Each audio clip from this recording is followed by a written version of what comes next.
Tässä nauhoitteessa käyn läpi kappaleet 4, 5 ja 6. Tilintarkastusprosessihan päättyy aina siihen tilintarkastuslausunnon antamiseen siellä tilintarkastuskertomuksessa. Lausunnon tarkoitus on vakuuttaa tai tuoda esille yhtiökokoukselle se, että onko tilinpäätös laadittu kirjanpitolain ja asetuksen mukaan sekä muiden lainsäädösten mukaan ja antaako tilinpäätös ja toimintakertomus samat tiedot yrityksen taloudesta ja kannattavuudesta. Kun osakkeenomistajilla ei ole oikeutta eikä mahdollisuutta nähdä yhtiön kirjanpitoa, ei tilinpäätöstä eikä hallintoa, muuta kuin sitten se yhtiökokouksen pöytäkirja, niin tilintarkastaja on oikeastaan ainut ulkopuolinen henkilö, jolla on lakiin perustuva mahdollisuus katsoa, millaisia liikkeenjohdollisia päätöksiä siellä johto tekee. Tilintarkastaja ei toisaalta voi ottaa liikkeenjohdollisiin päätöksiin tilintarkastuskertomuksissaan kantaa, mutta hän ottaa kantaa asioihin, mikäli ne ovat lainvastaisia. Tilintarkastusmaailmassa puhutaan usein nimenomaan tämmöistä agenttiteoriaa, joka lähtee siitä, että kun johdolla on erilaisia kannustinjärjestelmiä, niin silloin ehkä halutaan näyttää tai tehdä siitä tilinpäätöksestä parempi kuin mitä se oikeasti onkaan. Esimerkiksi jätetään kirjaamatta hankintoja tai siirretään hankintojen kirjaamista seuraavaan tilikauteen, että varmasti saadaan sitten ne omat bonukset. Ja kun halutaan, että tämä luottamus säilyy sekä tilintarkastajan että omistajien välillä, johdon ja omistajien välillä ja myöskin johdon ja tilintarkastajan välillä, niin silloin nimenomaan sen tilintarkastajan on oltava täysin riippumaton siitä yhtiöstä. Riippumattomuus on aika tiukka pykälä siellä, eli tilintarkastaja ei saa omistaa tästä tarkastettavasta kohteestaan mitään. Esimerkiksi ei saa omistaa yhtiön osakkeita. Sen lisäksi hänen lähipiiriinsä kuuluva henkilö ei saa omistaa osakkeita, eikä hänen lähipiiriinsä kuuluva henkilö saa olla siellä tarkastettavassa kohteessa sellaisessa asemassa, että tulee tällainen lähipiiriongelma. Ja tuossa on 2 tapausta, toinen on korkeimman hallinto-oikeuden ja toinen on korkeimman oikeuden. Tuo korkeimman oikeuden 2008 päätös ei nyt oikeastaan liity tuohon riippumattomuuteen, mutta se liittyy sitten pätevyyteen. Tuo 2007 päätös on nimenomaan tähän riippumattomuuteen liittyvä tapaus. Eli erässä kunnassa oli valittu tilintarkastusyhteisö tarkastamaan yhtiön tilejä ja sieltä vastuulliseksi tilintarkastajaksi oli sitten nimetty eräs henkilö. Ja nyt sitten kävi ilmi, että tämä henkilö, joka oli valittu vastuulliseksi tilintarkastajaksi siellä tilintarkastusyhteisössä, oli aikaisemmin toiminut konsulttiyrityksessä töissä. Ja se kyseinen konsulttiyritys oli tehnyt tähän tarkastuskohteena olevaan kuntaan sitten uudelleen organisoinnin liittyen muun muassa toimistohenkilöiden työnkuviin ja töiden järjestämiseen. Ja tässä kohtaa tulikin sitten seinä vastaan tämän henkilön mahdollisuudesta olla tilintarkastaja tässä kyseisessä kunnassa, koska katsottiin, että koska hän oli vaikuttanut siihen, millainen töiden organisointi siellä kunnassa on, niin hän ei ollut enää riippumaton, eli lähtökohtaisesti hän tarkastikin omaa työtään, eli miten se hänen omat suunnitelmansa aikanaan siellä konsulttiyrityksessä olivat sitten vaikuttaneet sen kunnan toimintaan. Tuo 2008 tapaus on enemmänkin sitten tilanteessa, missä epäiltiin tilintarkastajan pätevyyttä. Kyseessä oli iso säätiö, jossa toimitusjohtaja oli useita vuosia nostanut rahaa sitten omaan käyttöönsä ja hän oli käytännössä vastannut sitten yksin koko tämän säätiön pyörittämisestä. Ja henkilö, joka oli sitten tarkastanut tätä säätiön kirjanpitoa ja tilejä, ei ollut havainnut niitä väärinkäytöksiä siellä. Hän oli kuitenkin sitten aina antanut niin sanotun puhtaan kertomuksen. Ja sitten todettiin, että tällä henkilöllä ei käytännössä ollut sitä tilintarkastajan pätevyyttä, ja niinpä hänellä ei olisi ollut sitten oikeutta tarkastaa myöskään sitä kirjanpitoa. Eli kun me puhutaan epäsymmetrisen informaation läpimenosta tai läpiviennistä, niin silloin se luottamus, riippumattomuus ja sellainen tilintarkastajan eettinen toiminta on se, mihin aina kiinnitetään huomiota. Katsotaan tuossa luennon lopussa sitten sieltä opintojakson Moodle-alustalta näitä erilaisia lausuntoja, mitä tarkoitan tuolla, kun totean, että erilaisilla lausunnoissa olevilla huomautuksilla tilintarkastaja haluaa kiinnittää sitten lukijan huomioon. Opintojakson siellä aikana tulee myöskin sitten tästä tilintarkastuskertomusten systematiikasta ihan oma kokonaisuus, jossa katsotaan, että milloin tilintarkastaja antaa vaikka kielteisen lausunnon, mikä on mukautettu, mikä on ei-mukautettu lausunto. Mutta katsotaan tässä kohtaa pari esimerkkiä sieltä, niin se vähän ehkä sitten avaa jo sitä näkemystä, että millä lailla tilintarkastaja voi siellä tilintarkastuskertomuksessa tuoda esille asioita, jotka hän on havainnut, jotka ehkä vaikuttavat siihen, antaako se tilinpäätös oikean ja riittävän kuvan.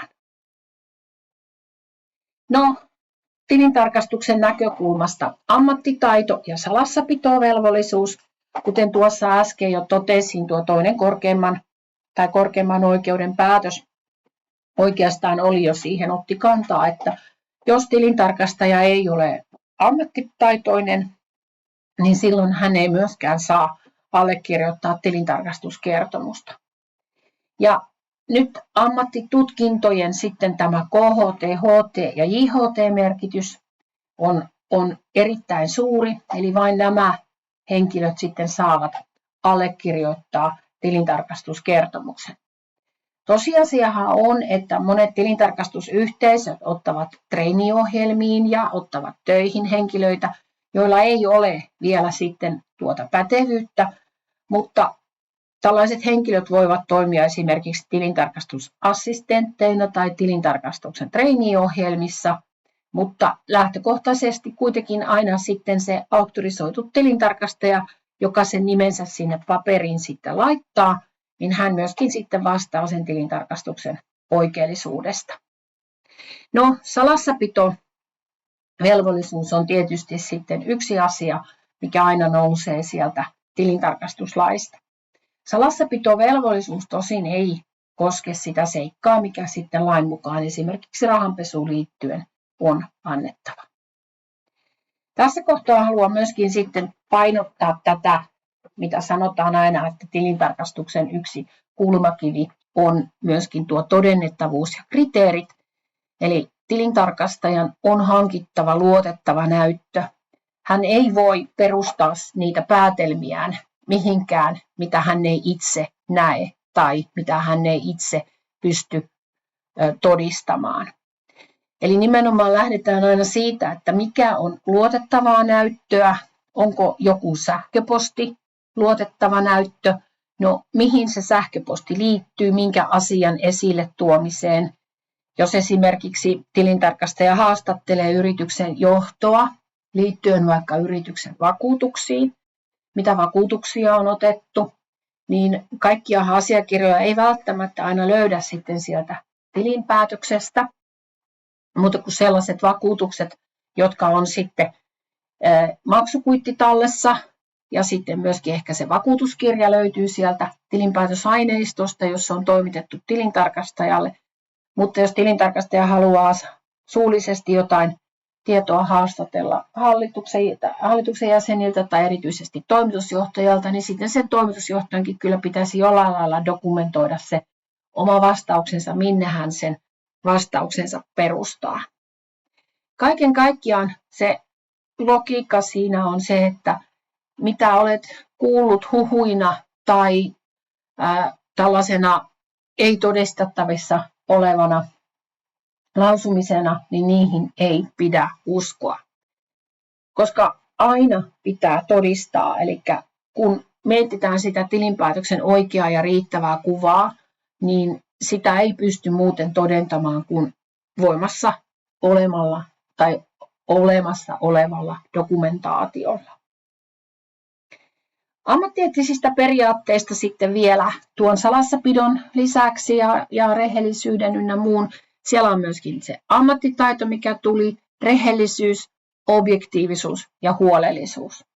Eli tuo objektiivisuus lähtee nimenomaan siitä riippumattomuudesta, eli kun ollaan täysin ulkopuolella sitä tarkastettavaa organisaatiota, siellä ei ole henkilökohtaisia suhteita, siellä ei ole omistussuhteita, niin silloin se tilintarkastaja pystyy todella objektiivisesti tarkastelemaan sen yrityksen kirjanpidon ja tilinpäätöksen oikeellisuutta.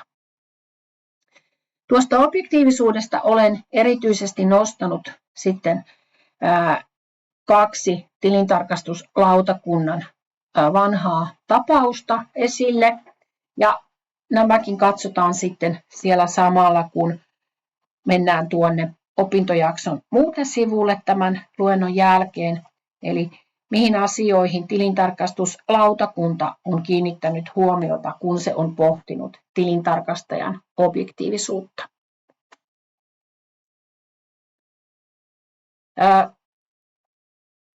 Tilintarkastajan on siis pitäydyttävä toiminnassaan ja kannanotoissaan aina niihin todennettaviin tosiseikkoihin. Myöskin sitten aika usein tulee eteen se, että voiko tilintarkastaja valita niitä tosiseikkoja, mihin hän päätöksensä perustaa. Ja hän ei voi valita, että jos hän löytää jotain tietoja. Aika usein tietysti ongelma on se, että jos tiedot ovat ristiriitaisia, niin siinä kohtaa tulee sitten se ammattitaito esille, että millä ammattitaidolla ja millä osaamisella hän punnitsee erilaista tietoa, mitä hän sitten saa. Objektiivisuus on aina osa sitten riippumattomuutta. Seuraavaksi katsotaan noita ammattinimikkeitä, hyväksymisvaatimuksia ja hyväksymismenettelyjä. Ja tässä kohtaa näytän tuolta opintojakson Moodle-sivuilta, mistä sieltä Patentti- ja rekisterihallituksen sivulta nämä nyt sitten löytyvät. Eli mennään sinne suoraan Patentti- ja rekisterihallituksen tilintarkastusvalvontaan. Eli siellä on tilintarkastusvalvonnalle ihan oma tällainen välilehti, ja niinpä siellä on sitten oikopolkuja, eli ensinnäkin tilintarkastuslautakunta, ohjeita tilintarkastajille ja sitten ne valvonnan yhteystiedot. Mutta sieltä löytyy tilintarkastuslautakunta, ja siellä on nimenomaan nyt sitten niitä lautakunnan tehtäviä, ja tässä äsken sanoin, että katsotaan sieltä sitten niitä vanhempiakin, mutta olen kerännyt ne vanhemmat tapaukset tuonne erikseen, nehän löytyvät täältä sitten tämmöisenä yhtenä kirjasena, mutta katsotaan ne sitten siellä paremmin tuolla lopussa, mitä siellä on. Mutta sitten se, miten sitten periaatteessa tilintarkastajaksi tullaan, niin lähdetään katsomaan sitä vähän tarkemmin. Tätä samaa asiaa on sitten tuolla käsitelty myöskin tuolla nauhoitteissa, mutta katsotaan ensin vaikka tämän vuoden tietoja sieltä, että mitä siellä tältä vuodelta tiedetään.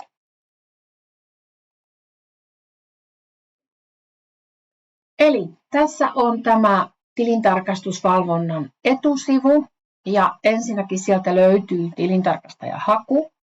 Voidaan vähän kurkkia sielläkin. Siellä on tilintarkastajan rekisteri, mikä on sitä tilintarkastajahakua. Myöskin tuosta laaduntarkistuksista tullaan puhumaan opintojakson aikana. Siellä on tutkinnat, tietopalvelut ja täällä on sitten tietoa tilintarkastajatutkinnoista ja ohjeet ilmoittautumiseen. Olen myöskin nyt opintojakson dioihin kerännyt noita vaatimuksia, mutta täältä kannattaa aina katsoa sitten ne ajantasaiset tiedot. Tällä hetkellä, kun meillä on tuo erikoistumistutkintona yksi tuo KRT-erikoistumistutkinto, eli kestävyysraportointitutkinto, niin siihen ensimmäiset tentit alkavat nyt vasta niin sanotut viralliset tentit. Eli ne ovat tänä syksynä ensimmäisen kerran 2025.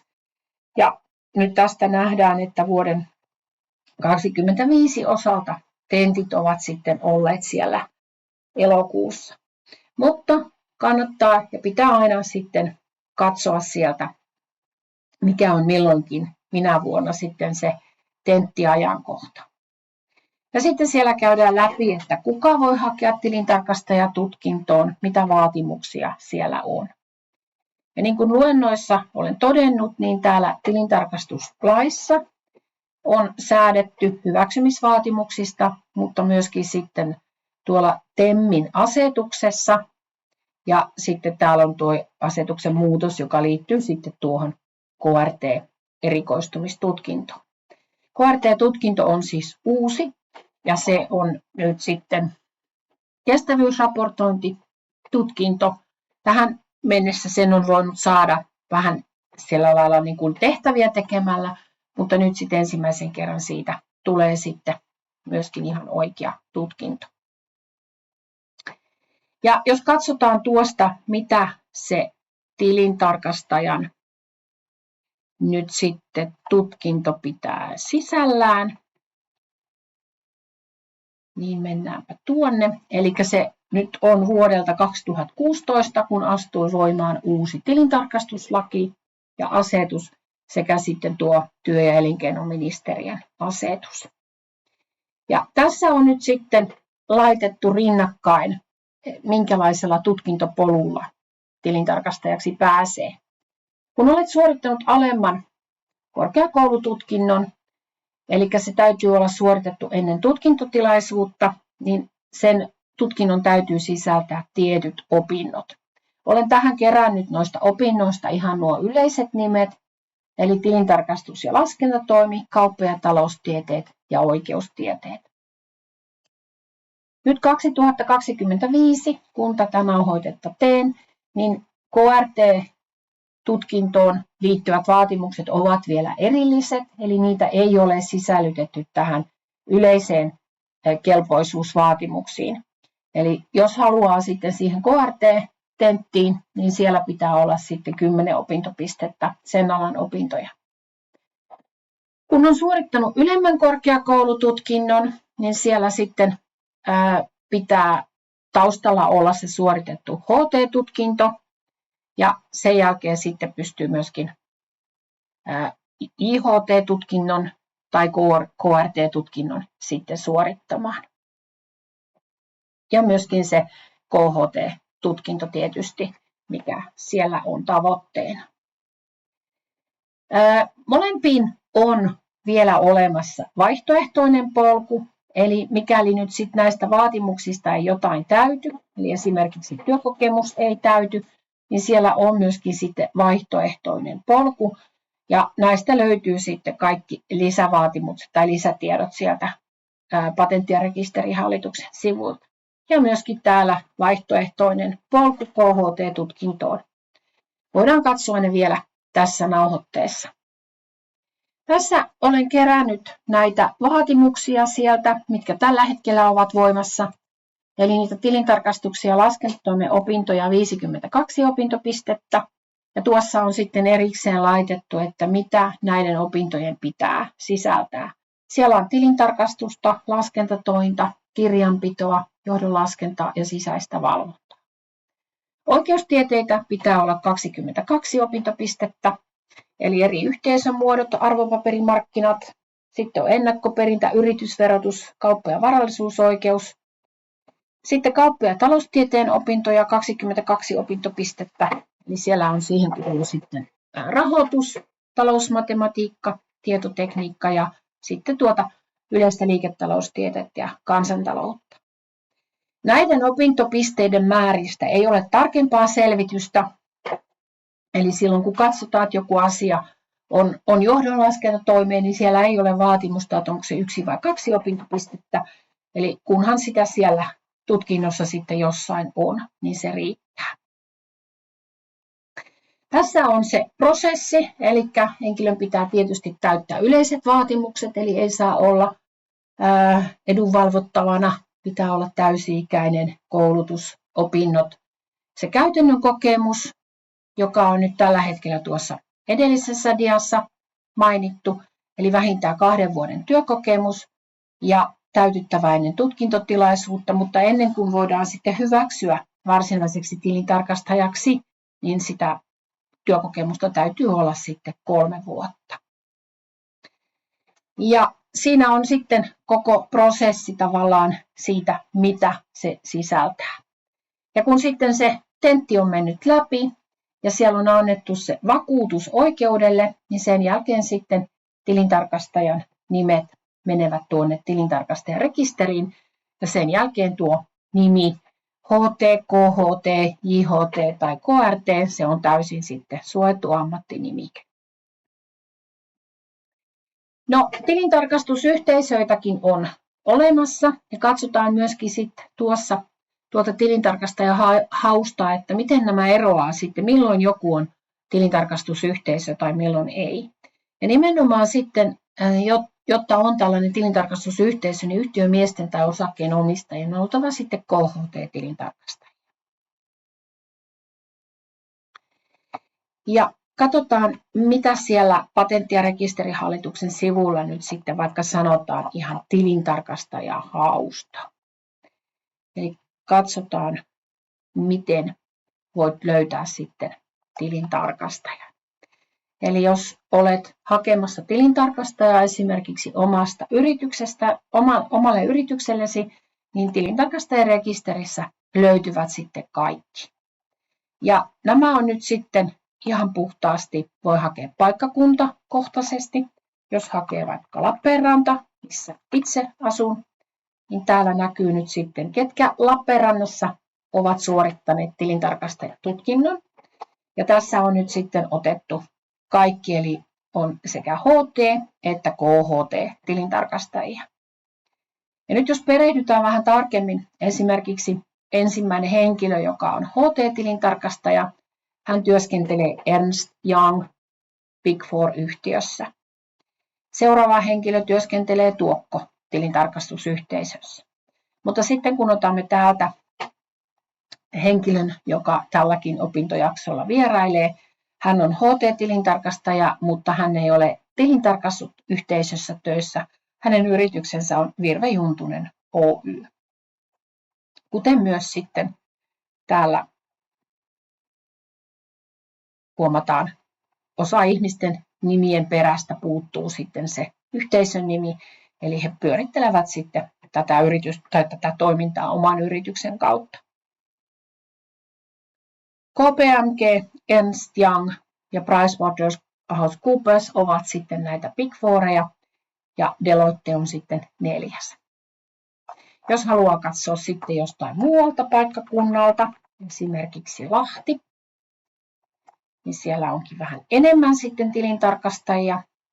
Ja siellä tilintarkastusyhteisöjä on muun muassa Nexia, joka on Suomessa aika iso.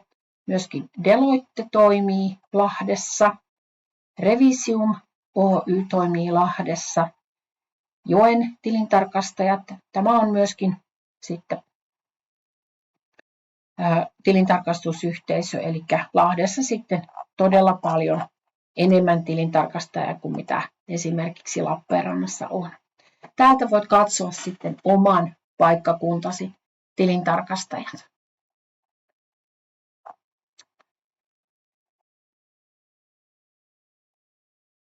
No, mistä sitten katsotaan näitä tilintarkastuslautakunnan päätöksiä? Ne oikeastaan tuossa livahtivatkin jo.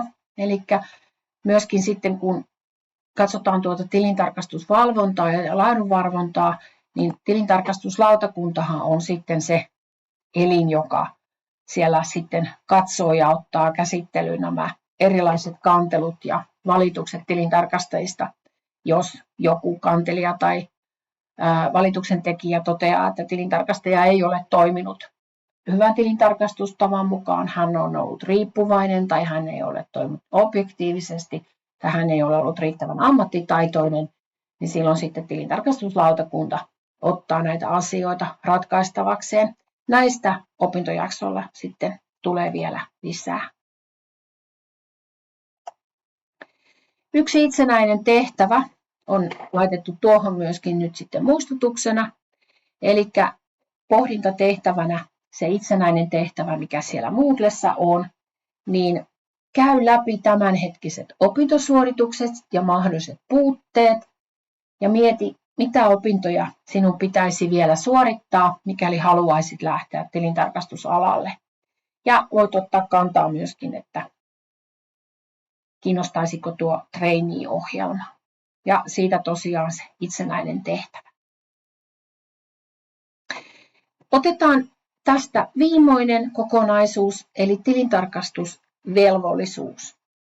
Ja nythän tämä tilintarkastusrajat Suomessa ovat aika matalat. Niitä ollaan monta kertaa oltu suurentamassa, mutta esimerkiksi Suomen tilintarkastajat nyt sitten vähän vastustaa sitä. Tietysti sehän tarkoittaisi sitten tilintarkastajien työmäärän pienentämistä, mutta toisaalta myöskin sitten ehkä se katsotaan, että siellä se tietty tällainen raportointivelvollisuuden tarkastaminen tai tietty raportointivelvollisuuden varmentaminen on kuitenkin sitten esimerkiksi KRT-puolella erittäin tärkeää.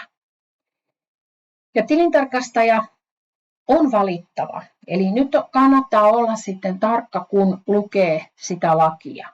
Lakihan lähtee siitä, että voidaan jättää valitsematta, jos 2 peräkkäisenä tilikautena täyttyy enintään 1 seuraavista 3 edellytyksestä. Eli enintään 1. Eli jos 2 peräkkäisenä tilikautena ensin ylittyy 1, ja sitten seuraavana tilikautena ylittyykin 2 rajaa, niin silloin tilintarkastaja on valittava. Eli voit ajatella tätä, että tilintarkastajaa voidaan jättää valitsematta, jos 2 peräkkäisenä tilikautena täyttyy enintään 1 3 edellytyksestä. Tai voi sanoa sitten toisella tavalla, eli yrityksen on valittava tilintarkastaja, mikäli 2 peräkkäisenä tilikautena ylittyy enemmän kuin 1 näistä rajoista. Eli taseen loppusumma, jos ylittää 100 000, liikevaihto 200 ja palveluksessa on enemmän kuin keskimäärin 3 henkilöä. Holding-yhtiön on aina valittava tilintarkastaja. Täytyy muistaa myöskin, että yhtiön säännöt tai yhdistyksen säännöt tai osakeyhtiön yhtiöjärjestys saattaa sitten asettaa erilaisia vaatimuksia. Ja esimerkiksi yhtiöjärjestys menee aina sitten tilintarkastuslain ohi. Eli vaikka olisi kyseessä pieni yritys, eli taseen loppusumma tai liikevaihto tai palveluksessa olevien henkilöiden keskimääräinen lukumäärä ei ylitykään, mutta jos siellä yhtiöjärjestyksessä niin mainitaan, niin silloin se tilintarkastaja on valittava. Eli jos taseen loppusumma yhtenä vuonna on 95 000, liikevaihto vaikka 150 000 ja palveluksessa on 3 henkilöä ja asia on ihan kunnossa, mutta jos sitten seuraavana vuonna tuo menee vaikka 110 ja tuo onkin sitten jo 220, no siinä ollaan vielä ihan ok, koska tässä on keskimäärin 3 henkilöä. Mutta jos sitten seuraavana vuonna, tai siellä onkin 4 henkilöä, ja seuraavana vuonna sitten taseen loppusumma on 110 000 euroa, niin sitten se on heti se valinta tehtävä. Tilintarkastuslain lisäksi myöskin sitten on paljon erityislainsäädäntöä, missä siitä määritellään. Siellä Moodle-tentissäkin oli tuo säätiölakia ja kirkkojärjestyssä ja niin edelleen. Ja nyt sitten muistutettava siitä, että hallitus ei valitse tilintarkastajaa. Päätöksen tekevät osakeyhtiössä omistajat, eli käytännössä yhtiökokous. Säätiössä toki, kun ei ole sellaista omistuspohjaa kuin vaikka osakeyhtiössä, niin säätiössä sitten sen valinnan tekee tuo hallitus. Myöskin osakeyhtiölaissa todetaan, että vähemmistöllä on oikeus vaatia sitten tilintarkastajaa tietyissä tilanteissa. Asunto-osakeyhtiössä se on myöskin yhtiökokous, joka sen tilintarkastajan valitsee. Sitten meillä on näitä asumisoikeusosakeyhtiöitä, yhdistyksiä, siellä on oma lainsäädäntö. Pankeille, vakuutusyhtiöille, siellä on omat säädökset, samoin osuuskunnalle. Ja esimerkiksi tuossa vakuutusyhtiössä sitten vakuutusyhtiölain mukaan myöskin siellä yhtiökokous sitten valitsee. No sitten kun mennään vähän isompaan mittakuvaan kuin pelkästään sitten tavallaan siitä lain määräämistä, mitä tulee vaikka säätiölaki, kirkkojärjestys, yhdistyslaki tai asunto-osakeyhtiölaki, niin myöskin sitten määrällisesti, kun vaikka suurin osa valitaan HT-tilintarkastajia, niin myöskin sitten KHT-tilintarkastajan valinta on tehtävä esimerkiksi pieyhteisöissä, eli näin public interest entities, eli nimenomaan nämä vakuutusyhtiöt ja luottolaitokset, julkiset osakeyhtiöt ja sitten nämä todella suuret yritykset. No JHT-tilintarkastaja on enemmänkin sitten tuonne kunnan puolelle, eli aika harvinaisia on nykyään esimerkiksi tuolla hyvinvointialueella, eli hyvinvointialueille ja kuntien tilintarkastajaksi on aina valitta sitten tilintarkastusyhteisö, ja sitten sieltä päävastuulliseksi tilintarkastajaksi on valittava sitten JHT-tilintarkastaja. Ja nyt kun tuota tavallaan hakua tuossa katsoin, niin en nyt tullut itse katsoneeksi, oliko siellä yhtään JHT-tilintarkastajaa, mutta sellainen tutkinto tai erikoistumistutkinto täytyy sitten olla, jos haluaa olla esimerkiksi vaikka hyvinvointialueella tilintarkastajana. Ja sitten on tämä KRT-tarkastaja, mistä jo puhuin myöskin, eli silloin kun yrityksen pitää laatia kirjanpitolain mukainen kestävyysraportti, niin silloin sitten myöskin tuo KRT-tilintarkastaja on valittava. Ja katsotaan sitten sieltä Mooglesta vielä muutama asia. Eli siellä on niitä tilintarkastuskertomuksia, katsotaan niitä ja sitten nuo tilintarkastuslautakunnan lausunnot. Eli opintojakson sivulta kurssiin liittyvää materiaalia. Löydät täältä tämän listauksen esimerkki tilinpäätöksiä. Olen aina kirjoittanut tänne loppuun, jos siellä on joku sellainen asia siellä tilintarkastuskertomuksessa, mitä tilintarkastaja haluaa painottaa, niin se löytyy aina tuolta. Puhuin äsken huomautuksista tai lisätiedoista, niin jos katsotaan esimerkiksi vaikka tällaista yritystä kuin ASEAN Trading Oy, eli mikä siellä on nyt ollut sitten se asia tai tilanne, mikä sitten on aiheuttanut sen, että tilintarkastaja on antanut huomautuksen. Ja kun tilintarkastuskertomuksen se muoto tai sisältö on hyvin tarkkaan määritelty, eli ensinnäkin sehän pitää nimetä aina, että mikä se on ja mitä on tarkastettu ja kenelle. Tässä todetaan, että mitä on tarkastettu, eli minkä tilikauden tase, tuloslaskelma ja liitetiedot. Tämä yritys ei ole tehnyt rahoituslaskelmaa eikä toimintakertomusta, niin myöskään sitten niiden tarkastamisesta ei tietenkään tilintarkastaja saa mainita mitään. Hän toteaa tässä, että tilinpäätös antaa oikean ja riittävän kuvan yhtiön toiminnan taloudellisesta tai tuloksesta ja asemasta, ja että se täyttää ne lakisääteiset vaatimukset. Eli hänen näkemyksensä mukaan tilinpäätös on laadittu täysin lainmukaisesti, ja hän perustelee sen. Ja niin kuin huomaatte, niin nämä tilintarkastuskertomukset ovat aika pitkälti samansisältöisiä, eli se lakimääräinen teksti on oikeastaan hyvin samankaltainen, eli eri tilintarkastuskertomuksissa. Mutta sitten se, mikä täällä on tuo huomautus, eli tilintarkastaja nostaa esille tietyn asian, joka siellä on käynyt ilmi, jota sitten yksittäinen tilinpäätöksen lukija ei voi tietää.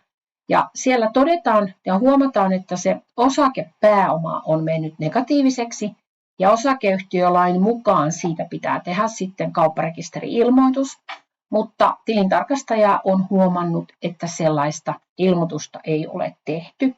Eli tässä kohtaa hän huomauttaa hallitusta siitä, että tuo rekisterimerkintä on tekemättä.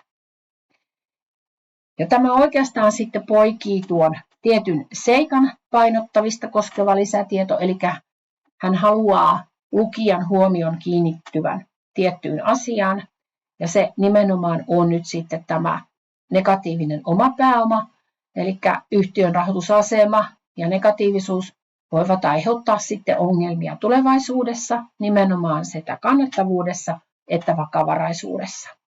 Mutta hän ei mukauta lausuntoa tämän seikan osalta. Ja se mukauttaminen tarkoittaa nimenomaan sitä, että hän on edelleen sitä mieltä, että tämä kirjanpito ja tilinpäätös antaa oikean kuvan ja se on oikein laadittu, mutta siellä on tiettyjä asioita, mihin hän haluaa kiinnittää huomioon.